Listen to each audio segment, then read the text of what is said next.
से 25 मिनट का मेरे हिस्से का जलसा रह गया। आपकी मोहब्बत को सलाम करता हूँ कि लोग चले गए तो मैं तो इतना घबरा गया था, मैं समझ गया जलसा जलसा नहीं होगा, मिलाद हो गया। लेकिन मैंने सोचा कि मुझे क्या फर्क पड़ता है, मिलाद अगर बना तो अगरबत्ती जलाऊंगा, मोमबत्ती जलाऊंगा और सबका जिंदा का फातिहा करके मैं यहां से चला जाऊंगा। लेकिन अल्लाह का शुक्र है आप बेदार हैं और जलसा ऐसा महसूस हो रहा है कि अभी शुरू हुआ है। अल्लाह आपके ज़मीर को जिंदा फरमाए, आपकी हर मुश्किल को आसान फरमाए। चौथा पैगाम दुनिया और आखिरत के हवाले से यहां से लेकर के वहां तक सुनने के लिए तैयार है? जोश के साथ हाथ उठाइए इंशाअल्लाह। जवानी में सोएंगे, बुढ़ापे में जागेंगे, हाथ उठाइए इंशाअल्लाह। मैं देख रहा हूं कि ये लोग कहां जाकर के बेदार हो, लगता है कि दूसरा रमजान लाना पड़ेगा। लुकमान हकीम का आपने नाम सुना, उनका बेटा जब शादी में जाता था तो वो मना करता, बेटा शादी में मत जाओ, बारात में जा रहे हो मत जाओ, वलीमा में जा रहे हो मत जाओ, शादी में जा रहे हो, शादी की दावत में जा रहे हो मत जाओ। अगर बेटा बोले कि अब्बा कहां जाना है तो कहना कि जनाजे में जाओ, चाहे मुसलमान का जनाजा हो चाहे हिंदू का जनाजा हो, जनाजे में जाओ। बेटे ने कहा अब्बा हुजूर शादी में रोकते हो, जनाजे में जाने के लिए बोलते हो, तो बाप ने कहा कि बेटा शादी में जाओगे एक नंबर के दुनियादार बनोगे, जनाजे में जाओगे आखिरत की याद ताजा होगी, एक नंबर के दीनदार बन जाओगे। गुलसिता में शेख सादी रहमतुल्लाह अलैह ने लिखा कि दो दोस्त थे और एक बीमार पड़ गया, मरने लगा। जब उसके दोस्त को खबर हुई वो आया, दौड़ा दौड़ा रोता हुआ आया, सिरहाने में बैठ गया, रोने लगा, फरियाद करने लगा कि मेरा दोस्त मर रहा है, अब मेरा क्या होगा। रात भर रोता रहा, सिरहाने में बैठ करके आंसू बहाता रहा। गुलसिता में लिखा कि खुदा की कुदरत देखिए, जब सुबह हुई जो बीमार था वो अच्छा हो गया, जो रो रहा था उसी का जनाजा उठ गया। इस मुल्क के वजीर आजम थे, उनका नाम था जवाहरलाल नेहरू। जब वो बीमार पड़े, डॉक्टर इलाज करने लगा तो डॉक्टर से कहा मैं अभी मरने वाला नहीं हूं, आप लोग परेशान मत होइए। 3 दिन के बाद अखबार में ऐलान छपा कि मुल्क का वजीर आजम जवाहरलाल नेहरू इंतकाल कर गए। मौत दावे के खिलाफ आती है, लाख कोई दावा करे, मौत का वक्त आ गया, मौत नहीं छोड़ती। ये बस्ती है, इसका नाम है शिकारपुर। एक आदमी बस्ती में, इस बस्ती में कुत्ता पालता था, 1 लाख रुपया का कुत्ता खरीद करके लाया और बकरी की तरह कुत्ते को पाल रहा है। तो मस्जिद के इमाम साहब ने कहा कि आप मुसलमान होकर के कुत्ता पालते, आपको शर्म नहीं आती? जिस घर में कुत्ता होता है उसमें रहमत के फरिश्ते नहीं आते। ये समझदार आदमी बोला इसीलिए तो पाल रहा हूं, फरिश्ता जब मेरे घर में आएगा नहीं, रूह निकालेगा नहीं तो मैं जिंदा रहूंगा। 400 साल तो मरने का नाम ही नहीं। तो सकरमंद आदमी ने कहा अल्लाह का बंदा, कुत्ता भी तो मरता है, जो फरिश्ता कुत्ते की रूह निकालता वही तुम्हारी रूह निकालेगा। हाथ उठाइए, वादा कीजिए दुनिया के चक्कर में अपनी आखिरत को बर्बाद नहीं करेंगे इंशाअल्लाह। किसी गुलफाम को कफना रहा हूं, जनाजा हुस्न का दफना रहा हूं, किसी गुलफाम को कफना रहा हूं, जनाजा हुस्न का दफना रहा हूं। लगाना दिल का इस फानी बुतों से, लगाना दिल का इस फानी बुतों से, अब बस है दिल को ये समझा रहा हूँ, अब बस है दिल को ये समझा रहा हूँ। कारून गया दौलत न गई, तारा भी गया हशमत न गई। कारून गया दौलत न गई, तारा भी गया हशमत न गई।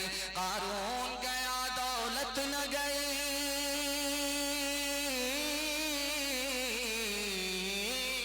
कारून गया दौलत न गई, तारा भी गया हशमत चाहत न गई, इंसान की मगर खसलत न गई, ये तेरा है वो मेरा है।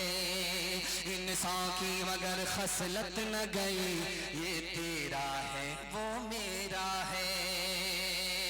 जो इस दुनिया में आएगा कुछ रोज ठहर के जाएगा। जो इस दुनिया में आएगा कुछ रोज ठहर के जाएगा। जो इस दुनिया में आएगा,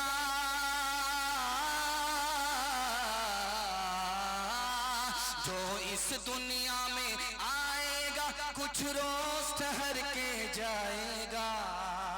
ये झगड़ा काम न आएगा, ये तेरा है वो मेरा है।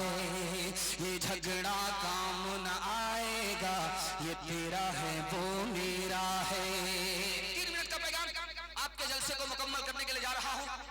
मुश्किल से 15 मिनट का जलसा रह गया। आप भी सोचेंगे अभी तो 5 मिनट बोला था कि 20 मिनट का जलसा रह गया, अब 15 मिनट बोल रहा है, आगे जाकर के फिर बोलेगा 15 मिनट। हम लोगों का पूरा पंक्चर ही कर दिया। बड़ी रफ्तार के साथ आपका जलसा निकल रहा है। मैं दुआ करता हूं, कबूलियत की घड़ी है कि अल्लाह आपकी हर मुश्किल को आसान फरमाए। आपके जवान बेटे को अल्लाह जायज रोजगार अता फरमाए। जवान कुंवारी बेटी के लिए अल्लाह गैब से मुनासिब जोड़े का इंतजाम फरमाए। मैं जो पैगाम आपको सुनाने के लिए आ रहा हूं, इसको कहां से आ रहा हूं सुनाने के लिए? खड़गपुर से आ रहा हूं। खड़गपुर में निकला हूं 4 बजे और यहां बारसोई पहुंचा हूं 5 बजे। और कारी रूहुल्लाह साहब के साथ मैं आपके जलसे में ईशा के वक्त में पहुंचा हूं। इतनी दूर से ये 3 मिनट का पैगाम आपको सुनाने के लिए आ रहा है। अगर आपने इनकी हिफाजत कर ली तो आपका जितना फायदा उतना मेरा भी फायदा है।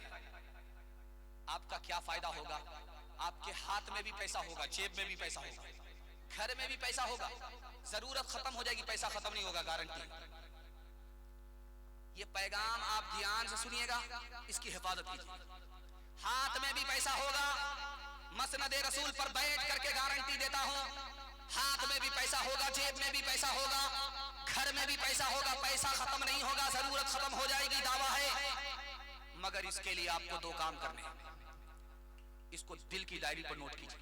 पहला काम हलाल कमाना। अगर हराम कमाएंगे तो मैं गारंटी वापस लूंगा। और दूसरा काम हिसाब से खर्च करना है। थोड़ा पैसा है, थोड़ा खर्च कीजिए। दूसरे को देखकर दिखा करके पैसे को पानी की तरह मत बहाइए। आप सिर्फ हलाल कमा करके 1 साल दिखाइए, हिसाब से खर्च करके 1 साल दिखाइए। आपके हाथ में भी पैसा होगा, जेब में भी पैसा होगा, घर में भी पैसा होगा। जरूरत खत्म हो जाएगी, पैसा खत्म होगा। इस नमूने को 3 मिनट में आपकी खिदमत पर रखता हूं। अल्लाह के रसूल से एक लाइन का सवाल पूछा गया, सबसे बड़ा इबादत गुजार कौन है? आपने एक लाइन में जवाब दिया, जो हराम से बच जाए। दुनिया में, इस धरती में उससे बड़ा इबादत गुजार कोई नहीं हो सकता। हसन बसरी से पूछा कि इस मजमे में दुनिया का सबसे बड़ा बेवकूफ कौन बैठा है? एक लाइन में जवाब दिया, हराम कमाया और हराम कमा करके अपने बच्चे को दिया, छोड़ करके चला गया। बच्चे तो अय्याशी कर रहे हैं और वो कब्र में सजा भुगत रहा है। दुनिया का सबसे बड़ा बेवकूफ यही है, इससे बढ़कर के दुनिया में कोई बेवकूफ नहीं। तीसरे नमूने को आप ध्यान से सुनिएगा। एक आदमी के हाथ में पैसा है, पैसे को उड़ा रहा है। एक आदमी के हाथ में पैसा है, पैसे को पानी की तरफ बहा रहा है। और दूसरे के हाथ में पैसा नहीं है, वो इसको देख रहा है। दिल में कह रहा, काश के मेरे पास भी पैसा होता तो मैं पैसे को बाप से भेंट करा देता। तो लिखा है, ये भी गुनहगार, वो भी गुनहगार, दोनों बराबर। एक मिसाल पर पैगाम खत्म कर रहा हूं। एक पॉकेट मार था, रोज जेब काटता था और वो पैसा लेकर के अपने उस्ताद के पास जाता था, गुरु के पास जाता था। 2 रुपया लेकर के जब पहुंचा तो उसके उस्ताद ने कहा, अरे आज 2 रुपये लेकर के आया और पैसा कहाँ है? का हुजूर बहुत मोटा हाथ मारा था, मगर अंग्रेज का पैसा था, काट तो लिया, वापिस कर दिया। अरे बेवकूफ, कहां से आ रहे हो? रांची से आ रहे हो? हाफ पागल हो या फुल पागल? जब जेब काट लिया था, पैसा था अंग्रेज का, तो वापिस क्यों कर दिया? तो उसने कितनी प्यारी बात कही है, आपके दिल तक पहुंचा रहा। कि मैंने उसकी जब जेब काटी, उसका पैसा लेकर के जब मैं चला तो मैं सोचा कि जब कयामत कायम होगी तो हमारा नबी एक तरफ खड़ा होगा और उनका नबी एक तरफ खड़ा होगा। वो हजरत ईसा का उम्मती है, मैं मोहम्मद सल्लल्लाहु अलैहि वसल्लम का उम्मती हूँ। हजरत ईसा शिकायत करेंगे मेरे नबी से कि देखो मेरे उम्मती की जेब तुम्हारे उम्मती ने काट लिया। मेरे नबी का सर झुक जाएगा। मैं अपने नबी के सर को झुकाना नहीं चाहता था, इसलिए काटा हुआ पैसा मैंने वापस कर दिया। दुनिया की ठोकर में, जूते की ठोकर में मैंने पैसे को डाल दिया। हाथ उठाइए, वादा कीजिए अपनी शादी और अपने बेटे की शादी फ्री में करेंगे इंशाअल्लाह। अच्छा देखिए, इसमें वो लोग भी हाथ उठाए जिनकी शादी हो गई है और इस दीवार के पीछे इनकी बीवी बैठी हुई है। उन्होंने अगर देख लिया कि इन्होंने हाथ उठाया है अपनी शादी के लिए, दूसरी शादी का इरादा है, तो पानी में जहर घोल करके ऐसा पिलाएगी कि सीधे कयामत में ही उठाएगी। हाथ उठाइए एक बार, हलाल कमाएंगे और हिसाब से खर्च करेंगे इंशाअल्लाह। सबको माफ कर देंगे मगर ससुर को माफ नहीं करेंगे। हाथ उठाइए इंशाअल्लाह। क्यों तुमने लगाए हैं यहाँ जुल्म के डेरे, धन साथ न जाएगा बने क्यों हो लुटेरे, बने क्यों हो लुटेरे। पीते हो गरीबों का लहू शाम सवेरे, खुद पाप करो